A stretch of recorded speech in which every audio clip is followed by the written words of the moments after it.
మా కోట శ్రీనివాసరావు గారు ఉన్నారు. ఐ వెల్కమ్ కోట శ్రీనివాసరావు గారు. వారితో పాటు చాలామంది యాక్టర్స్ ఉన్నారు. కోట గారు, నేనే మీ దగ్గరకు వస్తాను. మీతో ఏం చేయించారండి ఈసారి హరీష్ శంకర్ గారు? కోట గారు,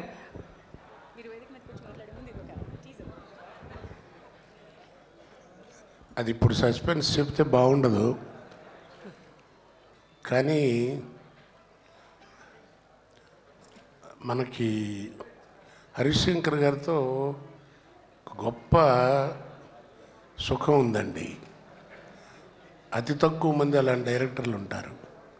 వారికి ఏం కావాలో మనం ఆలోచన చేయక్కర్లా, ఆయన చేసి చూపిస్తారు. Is a very good actor also. ఆయన చిన్నప్పటి నుంచి నాకు తెలుసు. అంటే కొంచెం అప్పుడప్పుడు ఆ షార్ట్స్, ఆ డైలాగులు చెప్పించే పద్ధతి చూస్తుంటే కొంచెం థ్రిల్ ఫీల్ అవుతూ ఉంటాం. అంతకంటే చాలా మంచి పిక్చర్ అండి. అన్నిటికంటే చక్కటి తెలుగు టైటిల్తో కూడిన Telugu cinema.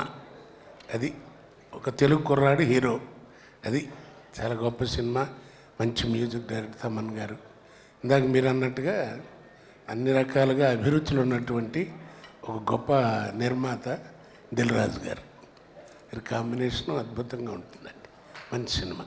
Super. Thank you so much Kota garu. Kota గారు, లాస్ట్ టైం మందేసి ఓ చిందేశారు. ఈసారి ఏం వేయించారండి మీతోటి? ఈసారి మందు వేయించలేదు, డ్యాన్స్ చేయించలేదండి.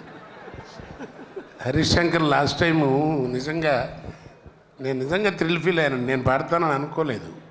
అంతా అయిన తర్వాత ఆయన తీసుకెళ్ళి ఒకరోజు డబ్బింగ్ చెప్పడానికని పిలిచి పాడా బాబాయ్ అని చెప్పి కూర్చోబెట్టి బాబాడు పెట్టాడు.